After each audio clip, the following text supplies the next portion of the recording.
Henry Prazo coached us. Coached your team? At basketball, yeah. He was our coach, Henry. And he was always looking for referees, Henry. And after about a while there, I went to the 56 Olympics with him.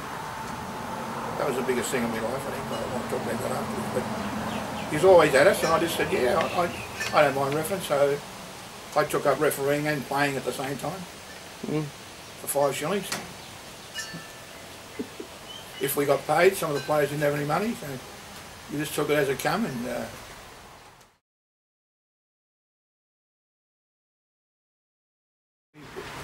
Kensington Town Hall we had to go and play at, in Port Melbourne. First team there, you toss a coin, whoever lost the toss had to put the basketball ring on the stadium, had to bolt it down so we could play, and whoever lost the last game, they had to take it down. And there was such a big place that coming out of the wall was a fire hydrant. If you didn't like anybody, you ran them into it.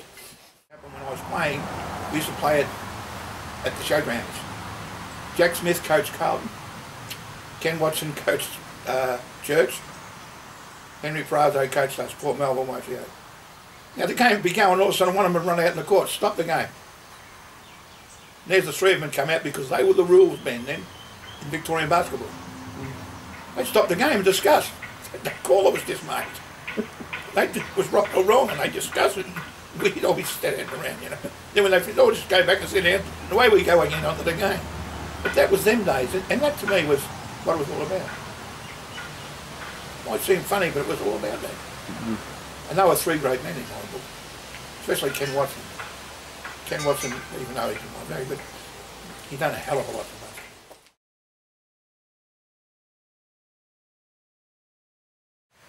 Oh, Albert Park, Coburg, Collingwood, and even in them days we used to go to the country towns and referee. Like Traralgon, Sale, Maffra. We used to go all over them places, and that was the same. We'd get our own way there and get 5 shillings a game.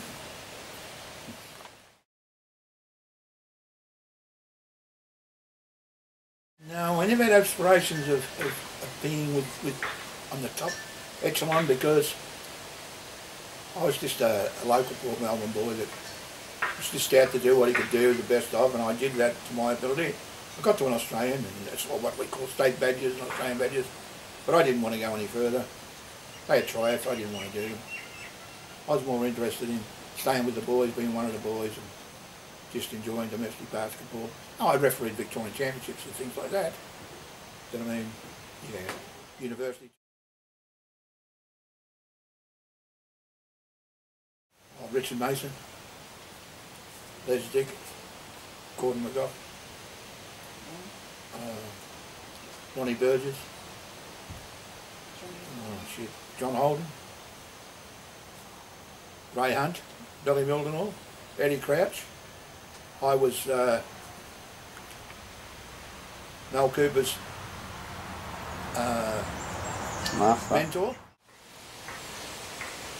The ones I refereed with was Richard Mason was a good referee, even though he held a grudge. But he was a good referee. He could remember things that happened 6 years ago. He's even up with them on the court. But he was a good referee because he had a tremendous sense of humour. And when he refereed, he knew where he was and what he did and everything else. I'll tell you some stories about Richard later. But Les Dick, another great referee to referee, very quick, Les, and did what he did. I enjoyed it's hard to say with the referees. I mean, I refereed with Billy and Ray and all the boys, but I was a lot older than them, and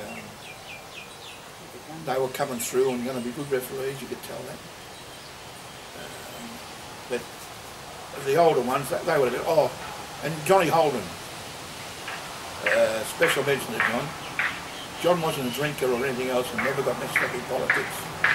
But when you refereed with John, or watched him referee, you've seen a professional.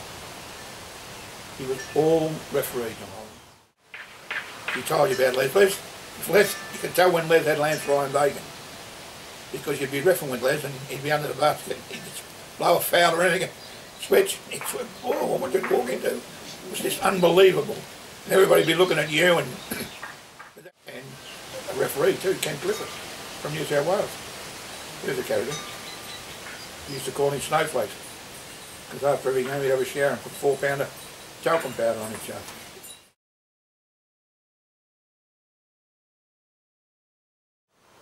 We played because we loved the game. And it was different then. You went out and you played, and after you went out a beer or enjoyed yourselves or whatever it was. Even when I was walking out and had a beer, but we'd done all that. But the thing was, nowadays, there's too much money involved. Mm. And the fun's been taken out of the game. Mm. Because now they just want for themselves what they can get out of it, not what they can put into it. Yep. In my day we put in because it was the only way we could get a game. But nowadays they make their name and they're in, and they just stay that way. They're not fair income to the sport of basketball. To me, basketball was a family game. It was a game for everybody. But nowadays, the higher basketball has taken over, and there's no room left for the domestic basketball, or the in-betweeners, or the middle rowers. It's not about them anymore. It's about what we can do for the big teams. And all stadiums are the same.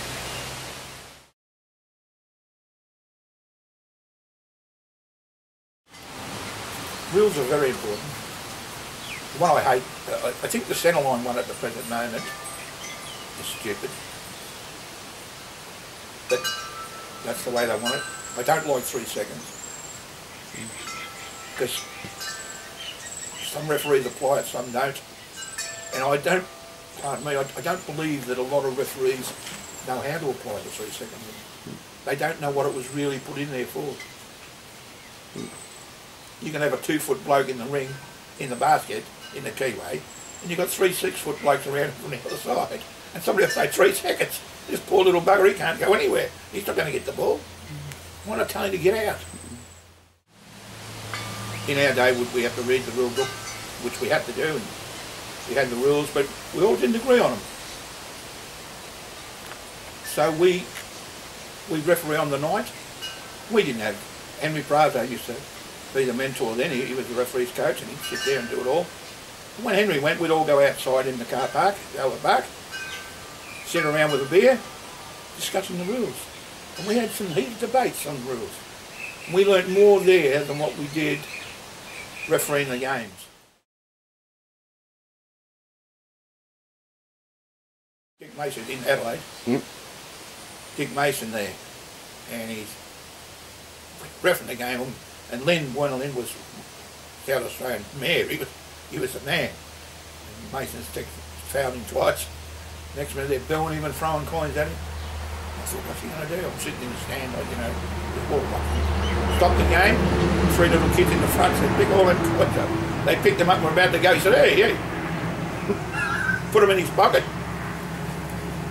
Blew his whistle and said, let's go. Lindsay Gage used to love Les. When Australia played at Albert Park, Les Dick reffing the games. I don't care what anybody will tell you, he loved him. They played Tel Aviv, and their referee, big postman, I think he was, he had a big post his whistle. They're reffing the game, and Les blew a foul on the Tel Aviv bloke. He's run up the court. It's travel, it's travel. They said, all right. They went to the side. Les give the ball to the Jewish bloke, blew his whistle and said, 5 seconds, give it back to Australia. I had one report in my whole life of refereeing. Court 9 at Albert Park, under-18 championships. I'm refereeing the game, and this kid's thrown a punch and missed, so I threw him out of the game. He said, I never hit him. I said, you're lucky you never. So he got on the bench, and he said, we're going to get you after the game. I said, you are? And this is where I was. So I took my whistle off, went over the bench and said, come on, we won't wait for after the game, we'll go outside now. And they all said, we don't want to fight you, Jimmy, we don't want to fight you. So with that, this kids call me all the F's and C's, and you can lay your tongue to. So I said, you're recorded. So when we get to the tribunal, he's got a couple of witnesses, and I had these two young girls that were sitting on the bench to come, but they didn't come. So when we get down, they'd knock me down with flames, like with Bitch Harris and Alan Nash on the tribunal, and I know they didn't like language. So I thought, they got me beat here. So Mickey said to me, you got anything else to add? I said, yeah. I said, when he told me he was recorded, he said to me, who cares about them silly old F and farts? He said, they're nothing but Alan Nash's eyes lit up. And Mickey said, they said, what? And I told him. He said, give me a number between 50 and 100. I said, 82. I've got 82 weeks, the kid. And when we get outside, he said to me, he said, I never said that. I said, no, but there's still a lot of other things. But we're even. Women's basketball, Court 2, which is championship. This girl had a big pair of knockers. Me being what I am, I fouled her and I couldn't see a number. I said, what number are you? And she come pointing it out to me. I said, I don't want the size of them, love, I just want your number. And I could have went down to being about 2 inches tall. Oh yeah.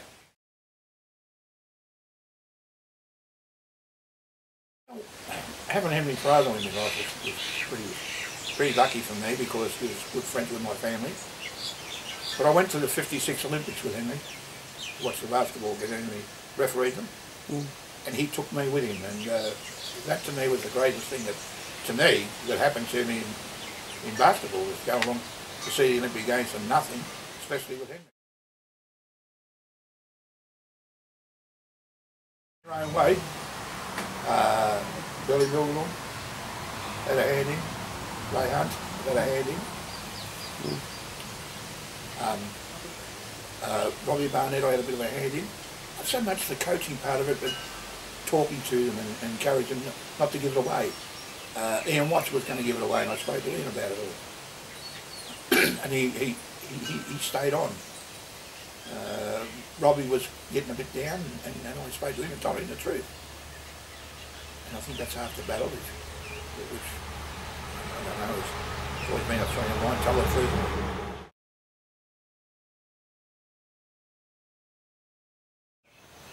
All my life I've always been somebody that let you know it as it should be. And if they don't like it, bad luck. But in the country you can be like that. I don't mean to blast the kids and tell them off, no. But if they've had a bad one, you tell them. But you also tell them how they can get around that, help them out. And the country appreciated that, the country kids. They really want to learn what it's about, and they've got nowhere to go. They're the forgotten part of basketball in Victoria, are the country referees. They are the forgotten part of basketball. Without them, we'd be lost.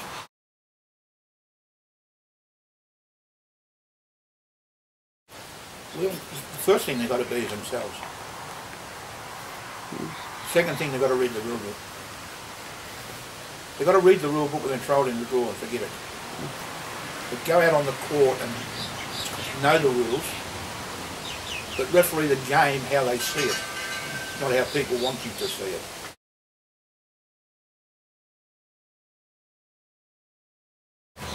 Just stop worrying about what's going to happen up top. Start worrying about what's going to happen down below. We've got to have better education programs. We've got to look after, as you said, the grassroots referees. It's from them we get those good referees.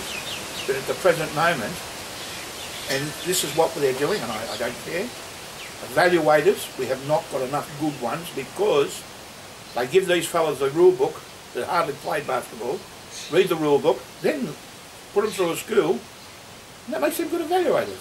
No. So what they've got to have is an education program for evaluators to go through, and they should have one every 4 months. That's my opinion of how they can really kick on. And the board has got to realise that where everything's coming from is all the domestic stadiums where they're paying their money to get in.